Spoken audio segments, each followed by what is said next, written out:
station, Manx Radio.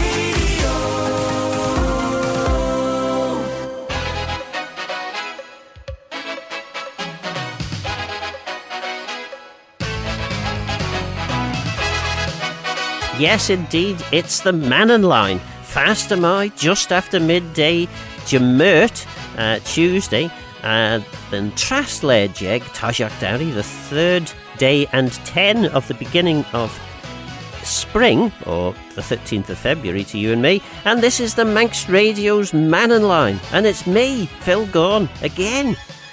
Some great budget-related texts that I didn't get a chance to get round to yesterday's programme, so please do send in your text, but much more importantly than that, we'd love to hear from you. So give us a ring. 66 13 68 is the number. You can text 166 177 or email studio@manxradio.com.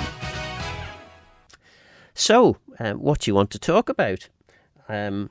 There is the budget we could talk about. There's the very brief Keys sitting that took place this morning, and of course the new timed Legco sitting that will take place this afternoon.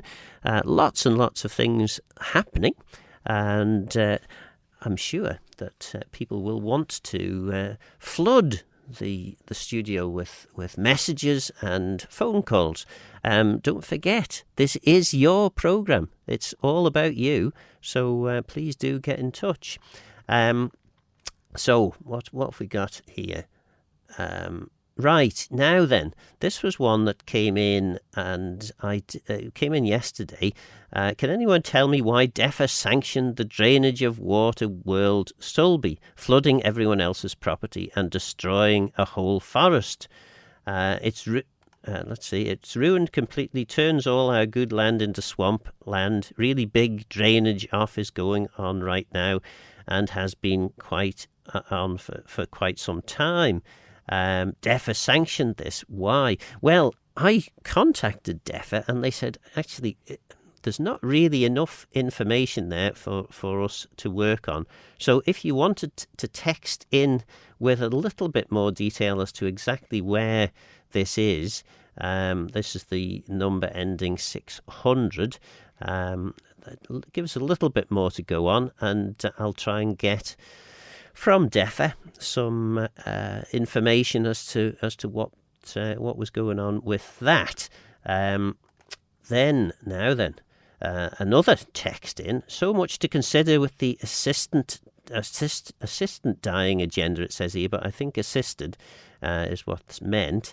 I certainly wouldn't want to put this into law, but there's a clear call for change, with places such as Jersey adapting their laws to suit the needs of the elderly and the poorly. We need assisted death. No one wants to linger in pain and to be a financial drain. I can't afford to keep paying nursing home for my old mum. Thanks, Terry. Well, a vaguely provocative text there. Perhaps people will respond to that, and certainly it's on the agenda. It's certainly something that Alex Allinson is pushing, and we'll see whether that actually gets supported in the end when it gets to House of Keys and Legislative Council. Certainly there does seem to be quite a lot of community support. Certainly the surveys that have been done in relation to assisted dying indicate that that is a popular thing in the island. But as legislators, you are in a position of having to weigh up the risks associated alongside of the benefits, and there's no doubt that many people in the Isle of Man are also quite concerned about this, but not concerned enough as yet to ring up the Mannin Line. Maybe there's some people out there who might just be a bit concerned and want to speak about it. Who knows? Certainly there was some people commenting on Facebook about yesterday's Mannin Line and saying that some of the callers perhaps are very familiar and perhaps we should be looking for other callers. Well, of course, we always are looking for callers, and if people have a little bit of spare time just to pick up the phone, dial 66 13 68, I would be delighted to hear from you. There was I'm not quite sure what document this was, but there was a very interesting quote that my wife Annie found this morning, which I'll see, can I find it here. I thought it was quite amusing anyway, so there it is. Yes, there we go. And these are various Manx quotes, presumably looking at the document they came from. Unfortunately, I didn't get a copy of the actual title, but these are Manx sayings with an explanation of them. So, a quaint saying on a member of the old House of Keys. Be you gull as the vuzzle bairnort, as a be vegged the ray, ach, I am agreeable. Which may be thus rendered. Thou will be going with thy white handkerchief on thee, and thou will have nothing to say, but I am agreeable. This was in allusion to the easy way some of the members were led without expressing an opinion of their own. The first Reformed House is no improvement in this respect, so this must have been written around about the mid to late 1800s, I'm guessing. But yes, I wonder whether you would agree with that century and a half old statement that members were rather too easily led without expressing opinions of their own. Maybe you think that, maybe you don't. But there are some texts coming in at the very least. So let's have a look now to see. We need assisted dying. These clinics are easy to set up and would provide work and trade. This idea would attract trade from end-of-life care patients around the UK and make us a hub for well-trained palliative care doctors from around the world. No one wants to linger in pain and be a financial drain. Thank you kindly, TJ. What else have we got here? I think to maintain such a low rate of tax while the cost of everything rises is unrealistic. Nobody wants to pay more, but we have to be realistic. Maybe raise taxes a percentage or two across the board, but then give some of it back to those who really need it, such as young families with a mortgage and childcare costs. Compared to the UK, our assistance with childcare provision is poor. Obviously, if the government hopes to attract more young people, then this will make a difference. Okay, so that was from Sue. And one thing that certainly occurred to me anyway is that we do... where has it gone? I'm trying to think and speak at the same time, which is always very dangerous. In terms of taxation, the Scandinavian countries generally pay significantly more tax and are generally happier people. The surveys that are undertaken of happiness, if I don't quite know how you do that. Is it you have someone with a clipboard looking to see how many smiley faces there are? I don't know, but they generally seem to indicate that the Scandinavian countries are the people there are happier. They have good public services and they pay more in taxation. So maybe we'd all be happier if we paid more tax. One thing is for sure, that by this time next week we will know what plans Alex Allinson, the Treasury Minister, has for us in relation to taxation. One other text that's come in here. David Quirk is talking a load of rubbish about motorhomes. This has now stirred up a big debate on Facebook. He has a personal vendetta with a neighbour and trying to make the rest of motorhome owners suffer. David, fact. Motorhomes have strict inspections and certification every year and pay road tax. Get a life. That's texter ending 223. Well, David's entitled to his opinion, and I'm sure if he's listening, he'll be happy to share it again with us. Then there's a text here from Gemma. Why doesn't the Isle of Man steam packet use the Ben Macrae for summer services to Holyhead and Stranraer? That would be nice. Yes, it would be. I never went to Stranraer on the old steam packet. I went to Anglesey once on a day trip, but never to Stranraer. Okay, what else have we got here? Trying to work these through. Right. Scandinavian countries are also happier because they don't start schools until the age of 7, which gives them 7 years to play and discover the outdoors, resulting in happier people. So what do you think? Should we not be sending our children to school quite so early? There's a thought. Maybe that would make people happier. And then there's the end of a text here, which I'm not sure where the beginning came from. Money overrules again over the plans to build an active floodplain in Ramsey. Will be interesting to get house insurance in them. And that's from Alan. So I'm not sure whether we missed the start of that, but maybe that was the whole text. And then the happiness of Scandinavian countries isn't down to tax levels. Finland is one of the happiest places in Earth. It's also one of the most homogeneous.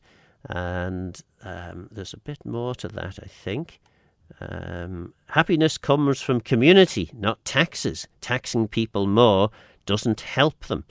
And I suppose what the point I was putting over was the people in Scandinavian countries are generally taxed more and generally are happier. It doesn't necessarily result that they are happy because of the taxation, but perhaps the better public services that the taxation pays for helps the communities that you rightly point out are strong in the Scandinavian countries, and maybe that's the reason.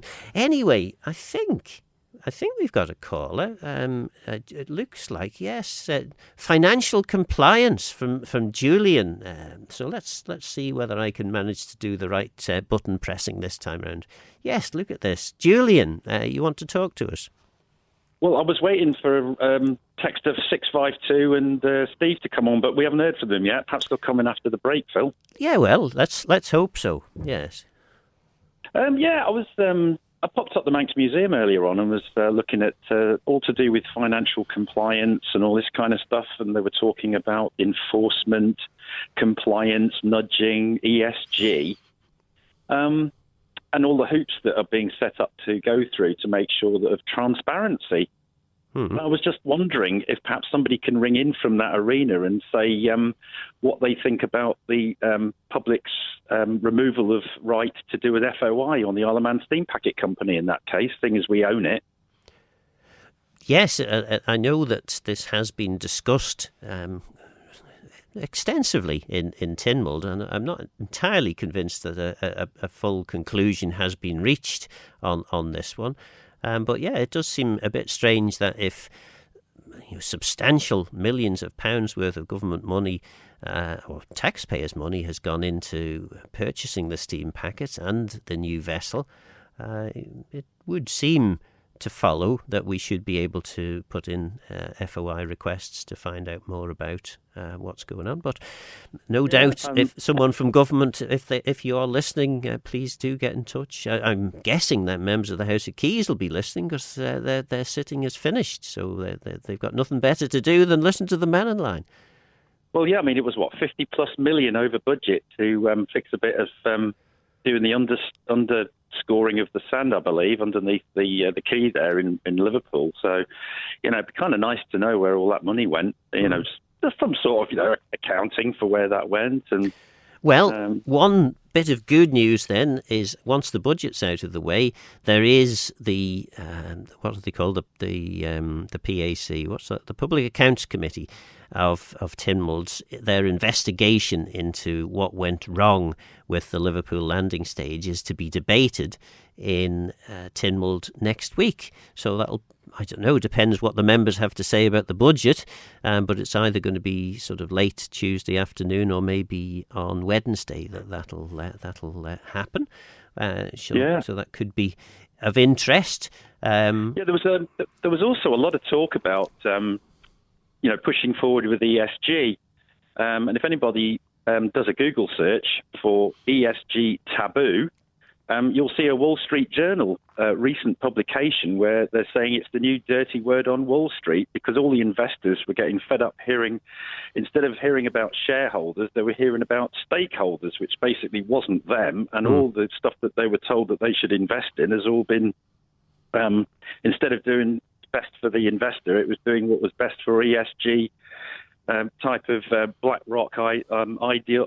Well, I suppose you could say ideologues as to what's best practice, rather than what actually yields the best for the investors, whose money it is.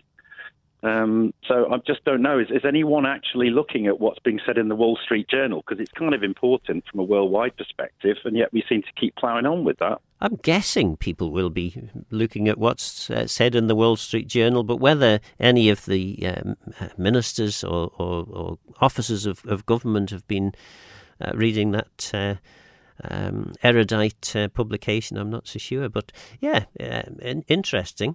I mean, what's your thoughts on this? I mean, do you think that there is a place for companies to actually take note of public opinion in ways other than just how are they going to sell their product to you? Well, I mean, a lot of people, I suppose, this applies to pensions as much as it does to investors. But if you've got a load of investment companies that have been putting heavily into things like Orsted, and now we're seeing a 60% drop in their share value, that's going to end up being a headache. And there was a Harvard Business School paper out, and that was called An ESG Reckoning is Coming. And it was all about the fact that the due diligence has gone out the window because they're just having the ESG consideration before anything else. And when they looked at all... And just for those who struggle sometimes with abbreviations, ESG? Environmental and social corporate governance. So ever more increasing regulation sort of based on control and compliance in terms of, things like climate emergencies, best practice in anti-money laundering, where everyone has to, say exactly where they got their money from. I mean, you can barely get $2,000 out the bank now without saying where it's coming from. But that doesn't seem to apply to everyone, does it? Well, I thought it was an interesting program I did probably about a year and a half ago with a person who had been a prominent banker working for Deutsche Bank, I think he was, and then had his fingers burnt, and that became a financial campaigner. And basically what he was saying was that, of course, the whole know your customer thing is followed religiously or diligently, perhaps, by all the banks until someone comes with billions of pounds, and then suddenly all that goes out the window because they're more interested in the money than they are in the due diligence. Now, that may be a little unfair on some banks. I'm sure many banks would still stick to their principles.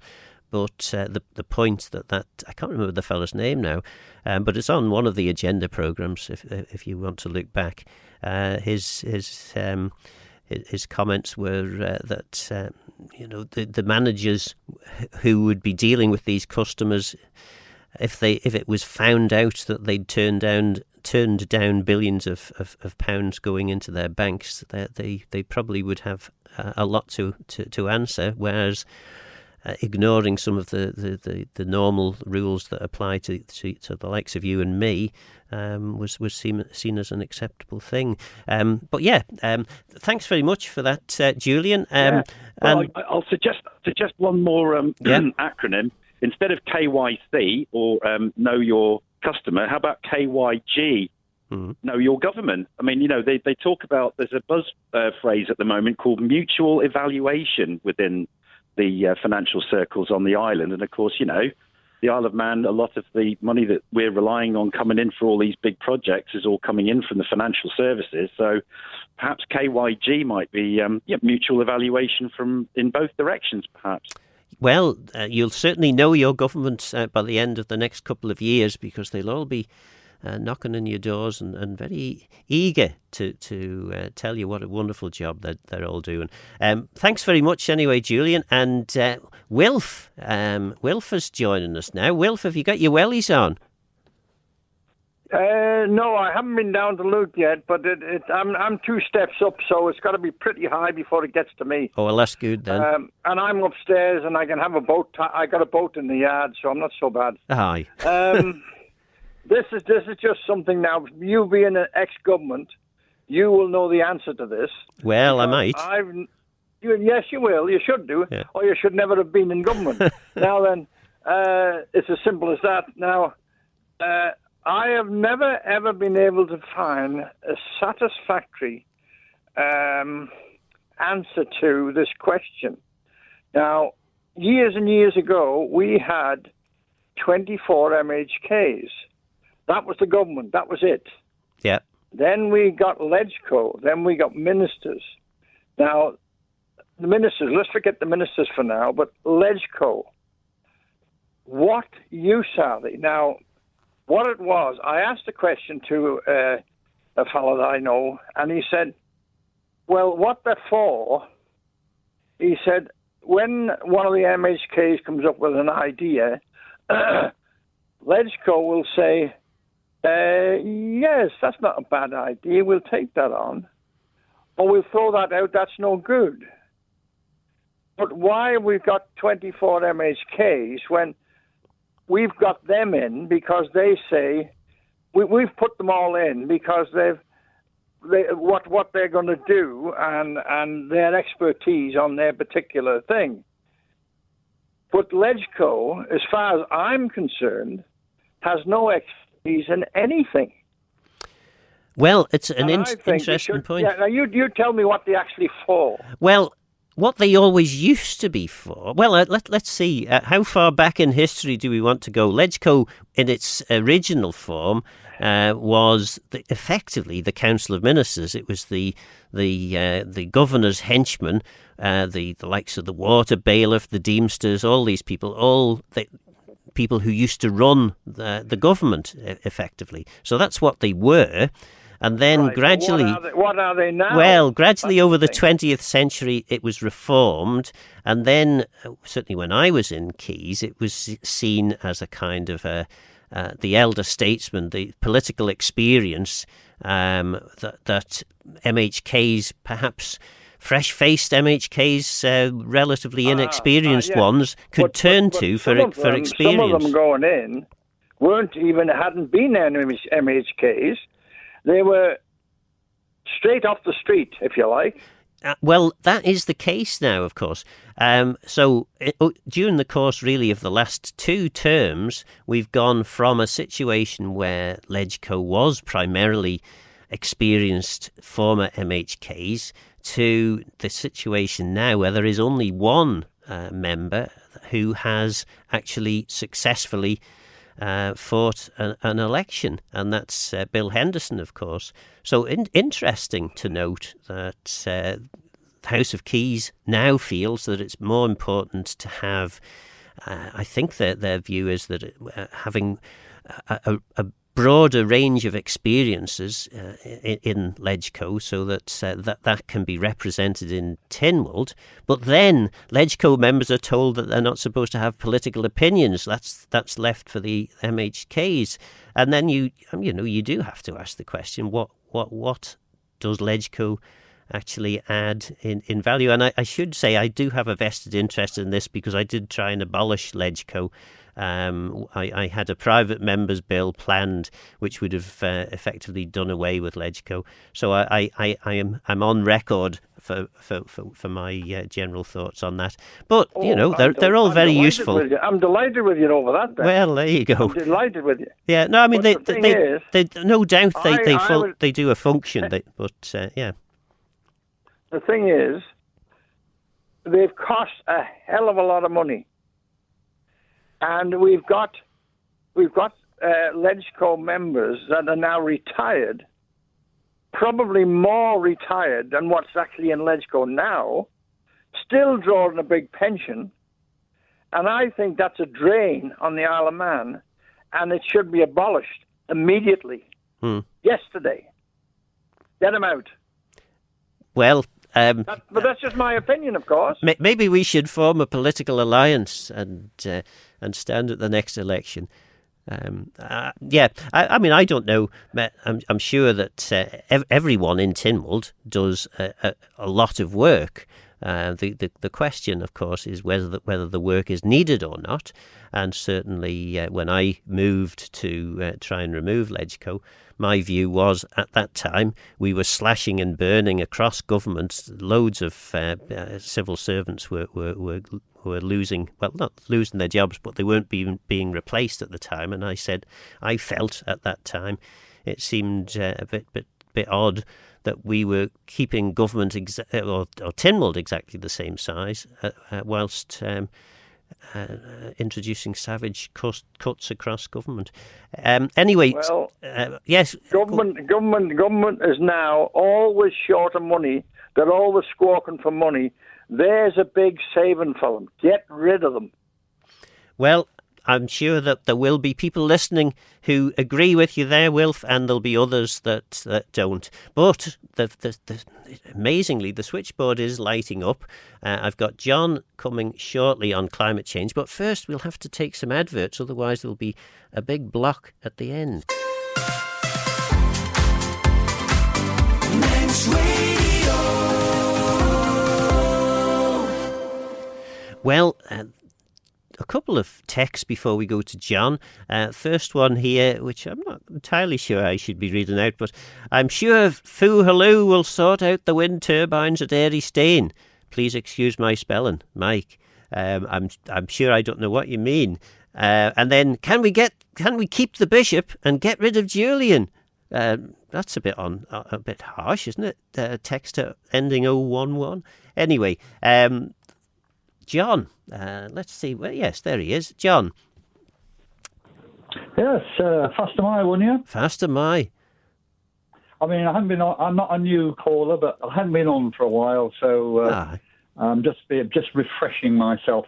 We were saying yesterday about who can you believe when you get to all this climate change stuff, and how dangerous is it, and what's going on, that sort of thing.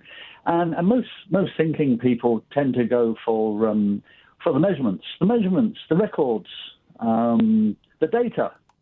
What has actually been happening? Are the gloomy prognostications in fact justified? I'll like to give you a couple, if I may. These are factual and are verifiable. The body leading the dangerous warming charge is the UN's IPCC, and it has two levels: a scientific body, employs a number of reputable scientists, and a political level. People who seek fame and fortune from scaremongering and often misrepresent the work of the scientists. Anyway, that said, the IPCC says in terms of weather and climate extremes, and this is records over a period of time, usually 30 or 40 years, no trend has been detected in heavy rain, river floods, pluvial floods, landslides, hydrological drought, agricultural drought, ecological drought, aridity, fire, weather, windstorms, dust storms, hurricanes, snow cover, snowstorms, glaciers, ice sheets, ice storms, hail, avalanches, relative sea level, coastal floods, coastal erosion, marine heat waves, or ocean acidity. So, there doesn't seem to have been a lot happening in the climate scene. Especially if you compare what is being presented to you from the mainstream media and TV stations. Another couple of things that, of course, the records and the measurements from 2023 are just coming out now. One was EU wildfire trends. And once again, over 40 years or so, there's been no measurable increase in wildfires in the EU. Mainly around the Mediterranean area. That's where they get most of them. And economic damage trends, also EU. Once again, it's flat or slightly decreasing, damage caused by storms to infrastructure and buildings and such. So, And what about ice melting? There's lots of talk of ice sheets melting, and certainly sea ice in the Arctic is believed. Well, you see various predictions of doom in relation to this, but it does appear as though it's reducing. It was reducing for quite a while. It was diminishing for quite a while. But the last few years, it has actually stabilised. And if you put a ruler through it, it might be slightly increasing. So, once again, if you... Unfortunately, some organisations and whatever, they cherry pick, and they'll ignore the bit where it was flat before and just show you the slopey up bit. But that's the ice, and the Antarctic has never been colder. It's set a new level for cold. Last year, I think it was. So John, I'm interested to understand, because on one hand, you say this. On the other hand, there are people who say almost the complete opposite. Is there any middle ground between the two camps, or do you think that it's just a case of, from your perspective, that they need to believe the facts as you see them? But from their perspective, the facts as they see them are quite different. Well, it's not what I see, and it's not my opinion, because my opinion is irrelevant. These are the reports from these world standard organisations, which tell us what has happened and is what happening. Here's a really controversial one. This is the Statistics Norway. These people have been doing statistics for the Norwegian population for, I think, since the 19th century. So they know their sums. There's a 125-page paper. I shan't read it all out. That's good. However, yeah, right. Finally, we update and extend previous statistical analysis of temperature data. Some other guy called Dagsvik did this in 2020. Using theoretical arguments and statistical tests, we find, as in Dagsvik et al., and his chums, 2020, that the effect of man-made CO2 emissions does not appear to be strong enough to cause systematic changes in the temperature fluctuations during the last 200 years. And I say this is the official organisation in Norway which produces statistics for the Norwegian government. So, I mean, if that is the case, this knocks a hole below the waterline of decarbonisation, and CO2 is the greatest danger to the world, etc., etc. Okay, I mean, this might well be Scandinavian. I mean, we cannot extrapolate this to worldwide, but it does show the sort of data that's around that does cause a great cause a lot should cause a lot more comment when people are crippling their economies to to want of a better word, decarbonise. Well, thanks for that, John. You have a supporter in WhatsApp message here. Thankfully, someone talking sense. If you believe the sun is 93 million miles away, then there's no hope explaining the climate scam to you. What happened to the acid rain, the hole in the ozone layer? It's more taxes, that's all. So that's one. I've said about the bishop, didn't I? That was quite a funny one. Oh yes, a gas bill. Someone got a gas bill for 2 months' use. The bill was estimated 2 days after they had sent in a reading. And they contacted the Manx Gas or Isle of Man Energy. Why was an estimate given, and was told the member of staff who received estimates did not act on it. And so this is the second time in a row they've estimated the bill rather than taking the actual readings. Not John. We've just had John, so I think we'll move to Peter and Peter Murcott. It is. Yes. Yes. Just wanted to talk about the bill that goes under the name of assisted dying, which ought to be called assisted suicide. It would be more descriptive of it. The majority of people were against it in the consultation. There was a consultation which was organised by the mover of the bill.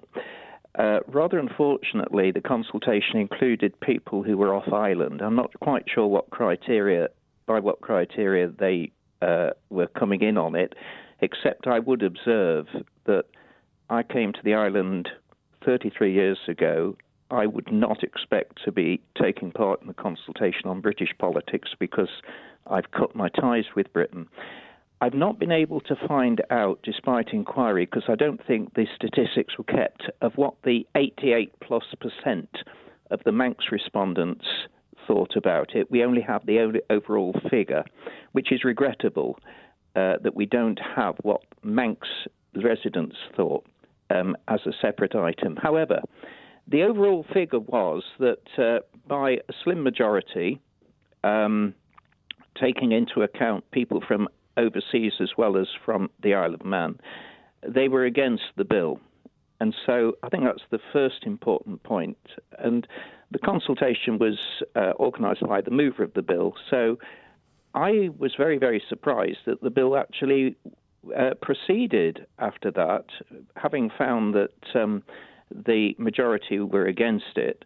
That's the first point. The second thing is, I notice that unless I have missed something, there's a select committee about the bill, and I haven't seen anything as yet whereby they're inviting comments from the public. If they have invited them, I haven't seen the advertisement, and I've looked in the papers.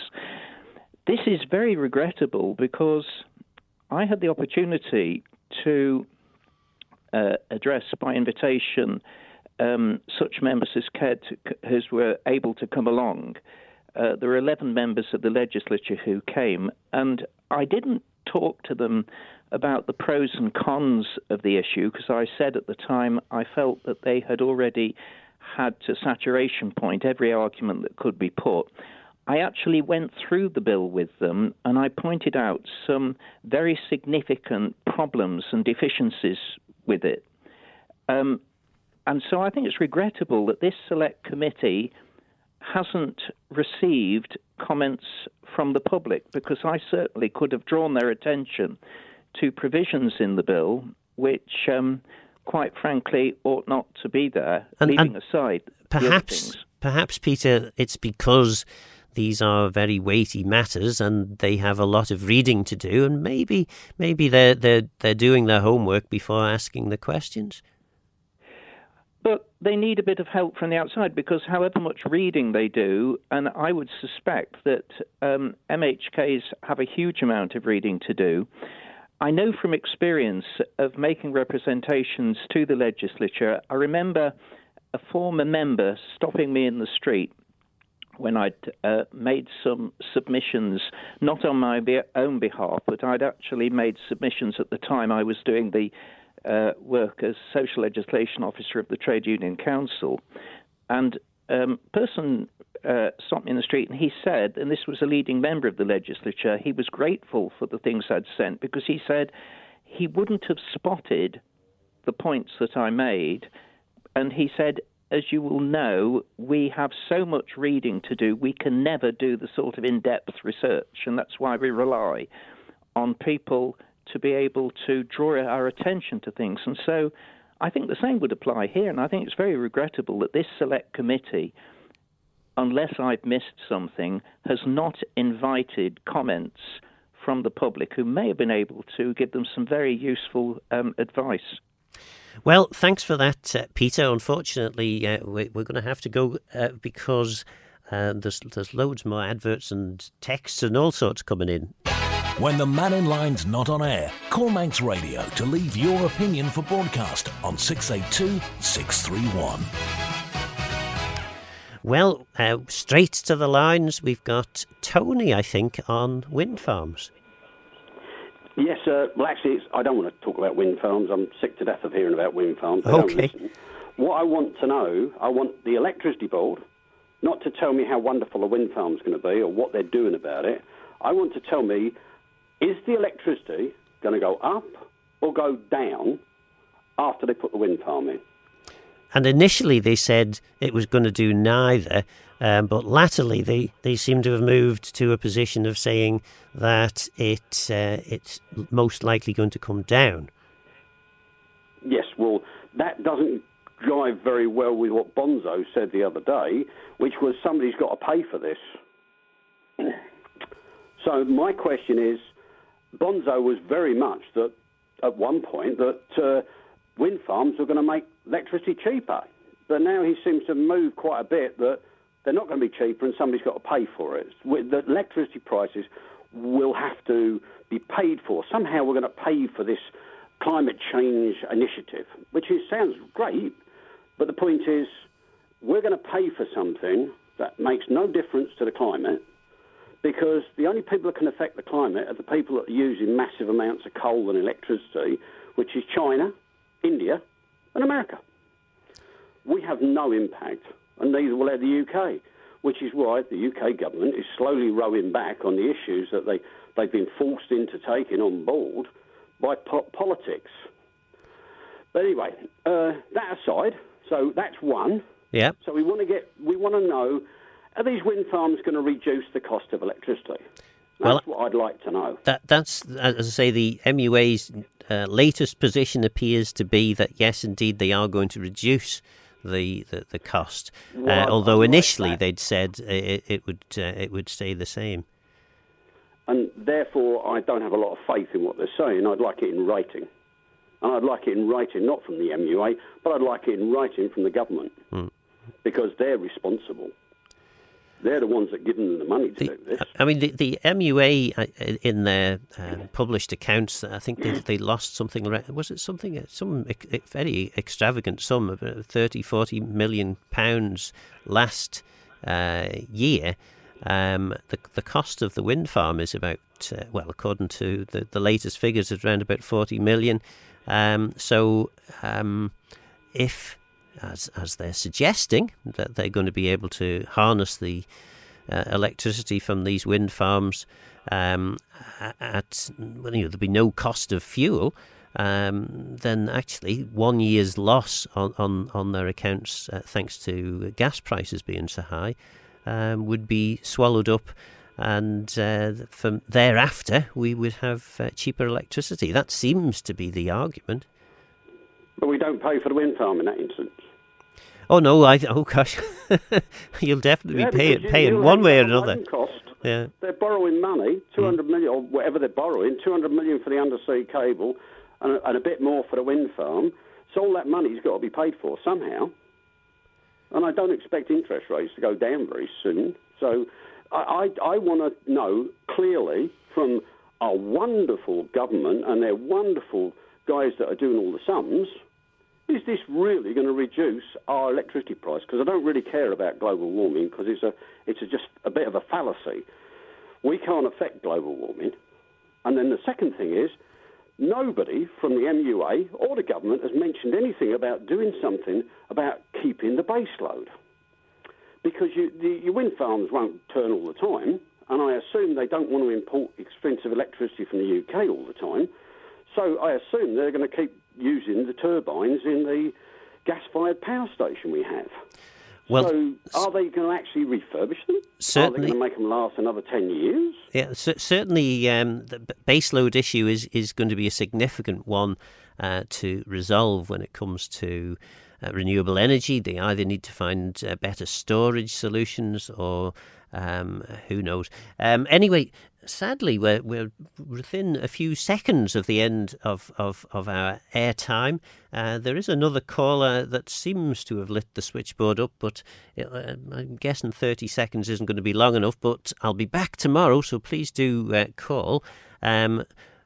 A few texts in. Mr. Murcott selectively ignoring recent Manx radio poll which showed a strong majority in favour of assisted dying and still thinking he had some kind of right to decide how other people should choose to die purely because he is religious. Peter's entitled to his opinions, as indeed are you all, and we'd love to hear them. And please ring up tomorrow, Thursday, Friday. I'll be still here. Apologies for those who don't like the sound of my voice. Lots of interesting texts, which we haven't had time to get for. What's this one here? Hi, regarding Legco, totally agree with Wilf. We're running out of money, according to Dr. Allenson. What do they do? How much are they costing? Let's have a referendum. A big savings be made there. But that's us. Thanks to Chris for producing. And I'll be back tomorrow with the Mannin Line. 682631 is the out of hours number. And coming up next, it's Nen Gis 3 with Christy D.